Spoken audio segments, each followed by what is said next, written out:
and welcome to episode 8 of the PhD Life Coach. Before we get on with the topic for today, I just want to tell you about something new I've started, which is called Ask Marley and Me. So I was starting to get more and more questions from students and academics on Twitter about all aspects of academic life, and I want to be able to help as many people as I can. So what I'm going to do is I'm going to answer those questions on video, post that on Twitter and YouTube, and you'll get a short little snippet that hopefully helps you get some clarity around your questions. It's called Ask Marley and Me because Marley is my black Labrador. He is asleep down there as we speak, and I'm not going to lie, he doesn't really help in answering the questions, but he does look very cute in the videos. So drop me your questions and I will see how I can help you. So in this episode, we're really going to focus on building academic community. Because in my coaching practice, a lot of my clients report feeling quite isolated in their academic world, not feeling part of a broader community, whether that's within their department, their discipline, or even personal and social communities. Especially following the pandemic, I think it's much more common for people to feel that they're working on their own, that they haven't necessarily got people that they can rely on and talk to, where they feel part of a wider group. And if you're feeling like that, I want you to know that that's really normal. There's so many people that I work with, that I see on Twitter, who are experiencing the same sorts of thoughts. And the good news is that there is something you can do about this. So what we're going to think about today is why community is important. I'm going to suggest there are two different types of community that you should cultivate, and I'll go through what they are. And we're going to spend time thinking about what the barriers are to doing it at the moment. I'm also going to make sure there's some really concrete strategies in there. So things that you can do if you want to slowly build more of an academic community. And I know what this feels like. You might think that somebody who has stayed at the same academic institution for their whole career, like me, I came as an undergrad and left as a full professor, that I've never really had to build that community because it was just sort of a consistent thing. And it really wasn't like that. One of the things with academia is that it's really quite transient, and people graduate or move to other places, they get in relationships, take new jobs, and actually the community changes quite regularly. And so I've really found a number of times in my life that I've had to reinvent the community around me and had to make conscious efforts to make that happen.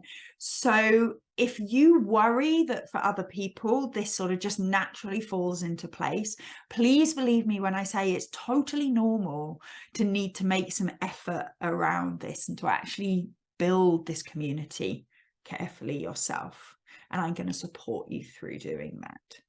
So before we start, though, I want you to think about why community is so important, because it's not just a kind of fluffy feel-good thing. There's real research that talks about the benefits of having community. So as an example, we know that one of the basic psychological needs is relatedness, that feeling that you're part of something, that other people care whether you're there or not, they're looking out for you, and so on. And we know that people who feel more related are more likely to feel intrinsically motivated to engage in a behavior. So for example, with exercise, when I used to be an exercise scientist, when we think about trying to motivate people to exercise more, we know that if people are part of an exercise group or sports club where they feel part of the group, they're much more likely to continue to attend that group, to adhere to the exercise behaviors. And the same is true in academia. If you feel part of your community, whether that's your department or your academic discipline, you're much more likely to feel intrinsically motivated to do all the work associated with your PhD or your academic job. So that's one reason community is really important. Another is that community can really help you create a sense of self. One of the things we see is my clients talk to me about not quite feeling like they're an academic, that they're the same as other people. And one thing that community with other people who are doing the same things as you can help you build that sense of self. That research is something that people like me, like people like us, do. It becomes normal. It can really help you to build that identity as an academic and being part of a group of academics.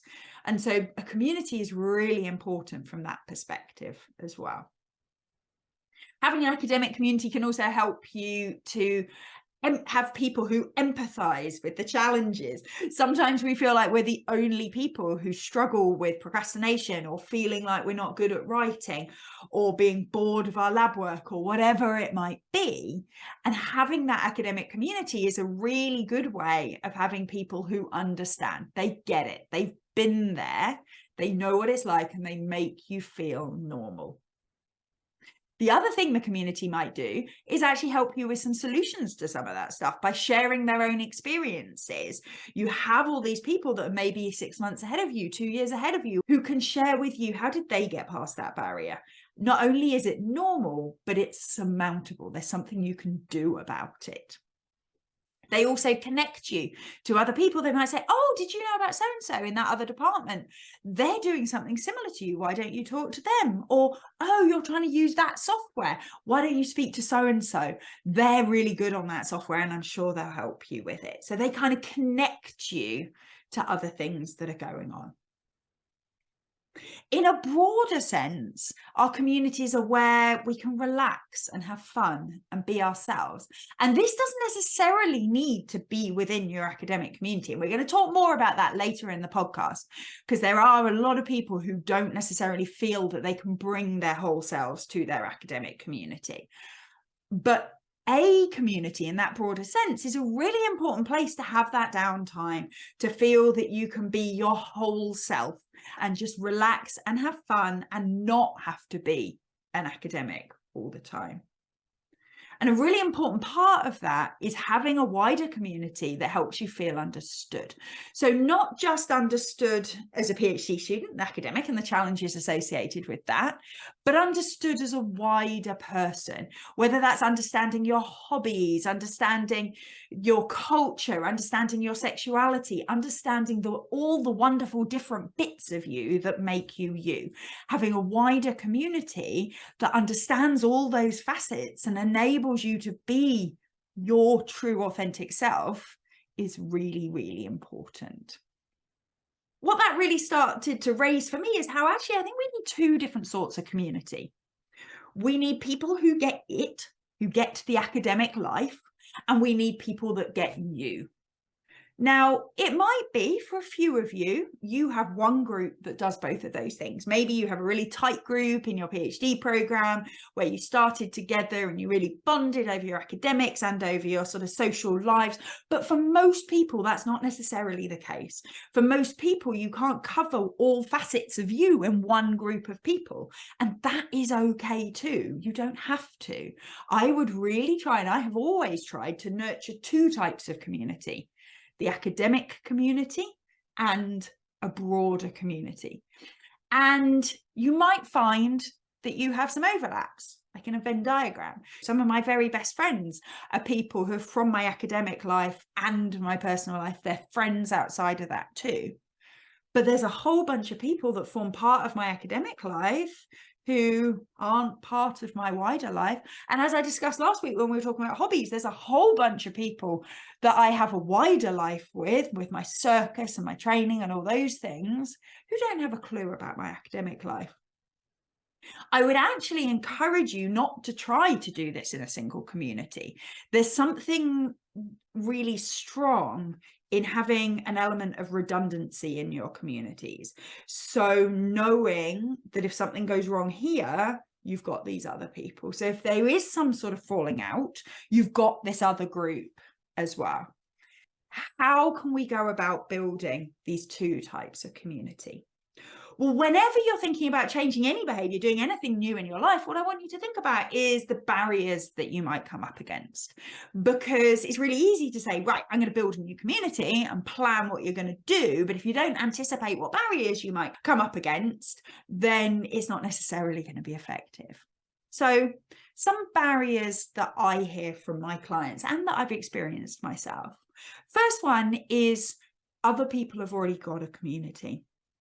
One thing I hear more than anything else from my clients is that they feel isolated, but everybody else is in a group. There's this belief that everybody else is settled into a community. And trust me when I say that is simply not true. I've seen people from the same groups say it about each other, that they think the other people have it and they don't. When actually there's a lot of people struggling with this. So the first thing I want you to do is think about, what are the implications of thinking something like that? When you think other people already have community, what comes up for you? Usually there's an and to that sentence. There's other people have community, and that means they wouldn't want to be friends with me. Or other people have community, and therefore I'm weird and should have community, but I don't. So the problem is not usually that we believe other people have community. The problem often is what we then make that mean as well.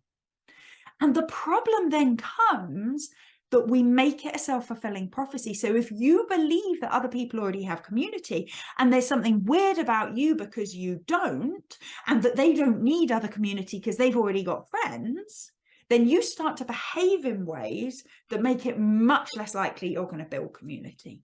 So if we think other people have already got a community, we're much less likely to reach out to them. We're much less likely to make small bits of effort.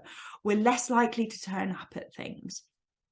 So what I want you to think about is, how would it be different? How would you feel different? How would you behave differently if you thought that other people felt isolated too?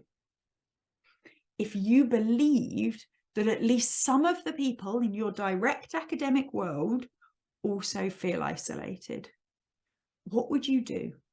I think it really changes the way that people feel. I think it brings out an empathy.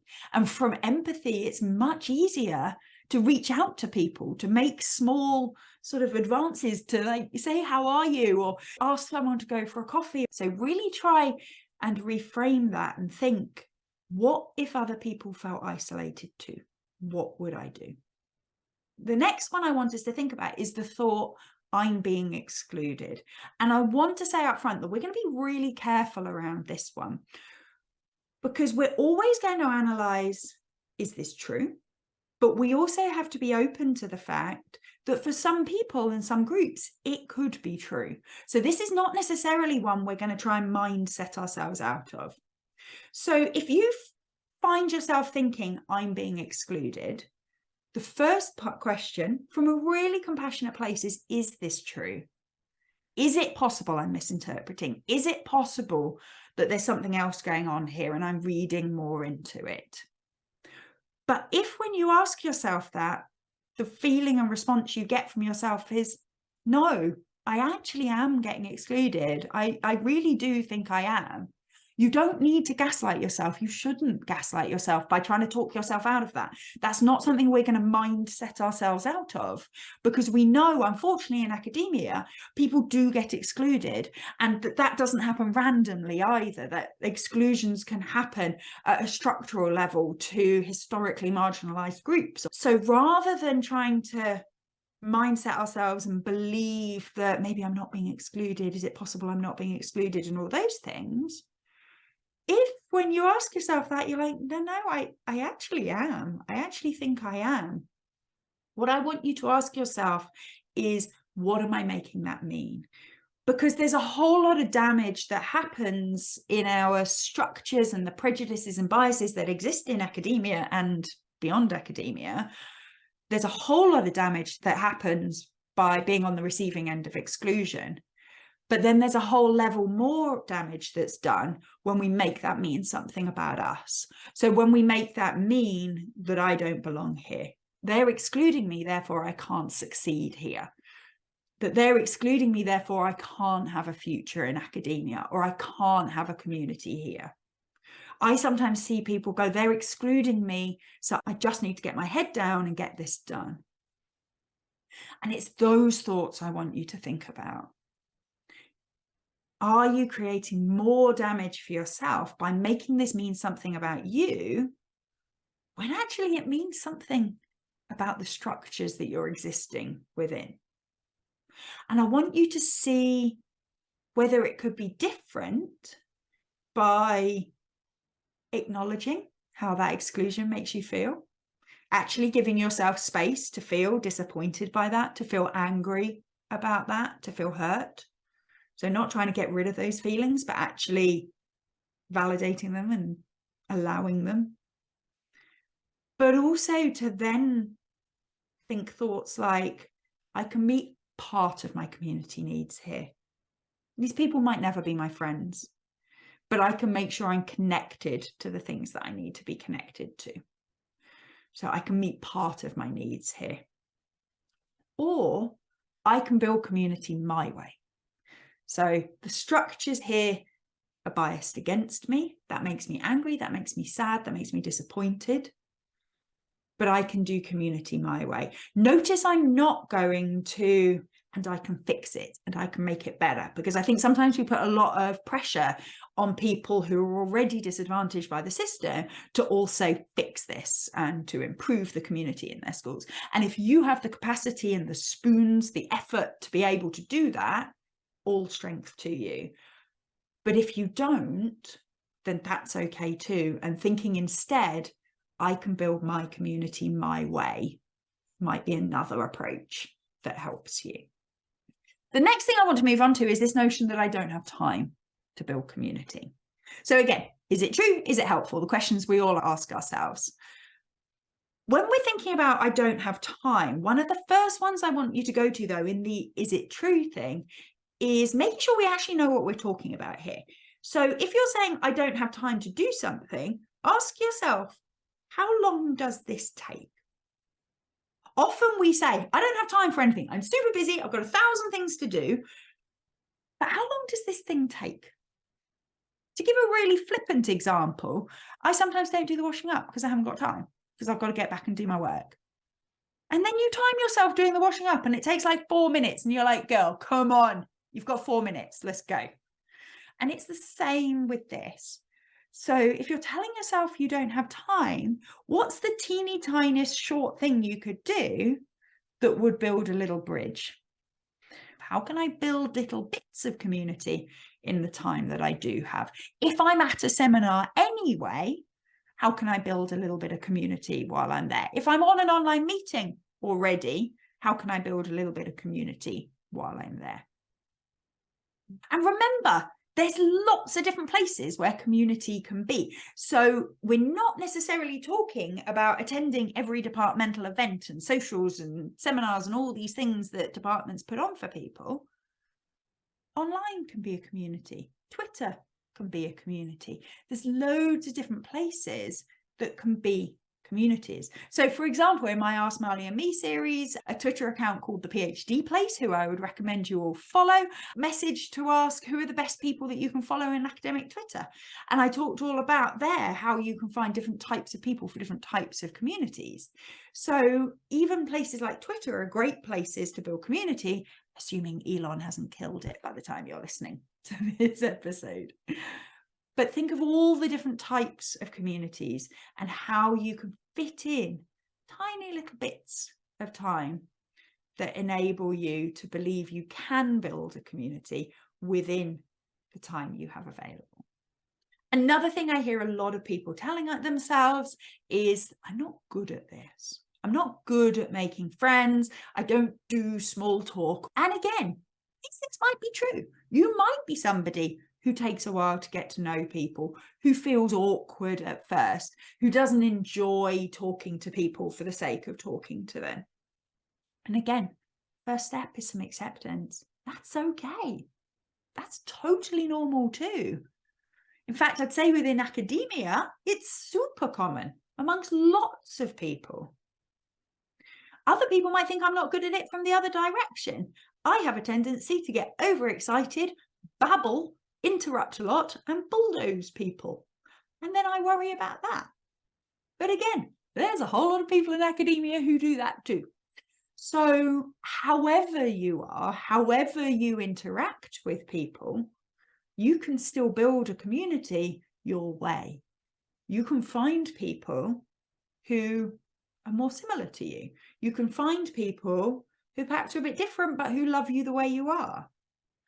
You don't need to be good at it. This is not something anyone's ever going to give you a badge for. One thing I would always say is focus less on impressing people, focus on being interested in other people. Loads of people who don't consider themselves good at this stuff have friends, have communities. You can build this in a way that works for you. The final thing that I see really getting in people's way is telling themselves that it's not important. Now, this is related to I don't have time, but there are some people who say, I would love to, I see why it's important, but I just don't have time. There are other people who say it's just not a priority. Sometimes this is people who've got friends outside of academia anyway, so they kind of feel personally supported and looked after already. Other people, it's that they feel that they've got a group within their department already and they don't need anybody else. I would really check in with yourself that you're getting all of those benefits that I mentioned before. It's really unlikely the same people will do all of them. If you can recognize that all of those things are important and you don't need to get them from the same people, suddenly it's easy to see, oh, okay, it's important to build bridges with them because they're going to connect me to this stuff. It's important to build bridges with those people because I can really relax and have a laugh with them. It's important to build bridges with these people so that when I feel like my head is going to explode because I've been writing for 12 hours and nothing is on the paper, I can talk to them and they'll get it. So I want to finish with some really concrete strategies for you. First tip is to put yourself in the room. That might be a real room or a virtual room. But if you're not there, it's really hard to even begin to build a community. And I want you to ask yourself if that feels uncomfortable. And if it feels uncomfortable, and again, this is a tactic I want you to use in other scenarios too.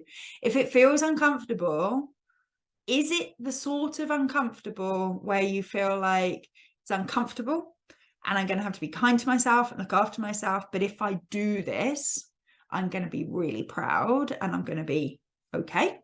Or is it the sort of uncomfortable that just makes you panic and feel unreasonable? If it's the latter, that's okay. We just take a step back. How can you put yourself closer to a room? What sort of room might you feel more comfortable in? Perhaps that's online. Perhaps that's actually large groups where you don't have to say as much and you can just sort of lurk in the background. So think about what sort of real or virtual room might you feel comfortable in? If it's the former, that it does feel a bit uncomfortable, but you think you can do it, think about what boundaries you're going to put around that. It's like, okay, so I'll go to this thing in the department, but I don't have to stay more than a quarter of an hour if it's just a bit too much for me. What challenges are you going to set yourself? So I'm going to go to the thing in the school online, let's say, and I'm going to say 3 things in the chat. Or I'm going to go to the face-to-face meeting and I'm going to talk to one person that I've never spoken to before. So setting yourself tiny bite-sized challenges is a really good way to start to slowly move towards having a little bit more community. It may be that you've realized that your home department isn't it.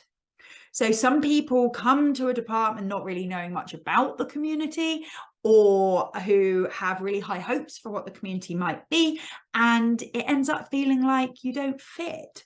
Maybe it's a very male department and you identify more as more feminine. Perhaps it's a department that has particular political views that you don't feel you fit with. Perhaps it's a department where you're one of very few people of color, or where there are very few people who talk about any sexualities except for heterosexual relationships. There's lots of reasons why your academic community might not feel like the place where you want to be building your community. So what you can then think is, where else can I build an academic community? Where can I find PhD students who are in a different department, perhaps? Where can I find people in my discipline who are at a different university? Online is always an option. Events is another. Now, I know conferences aren't always accessible to people, but there are often local events, local things in your universities and so on.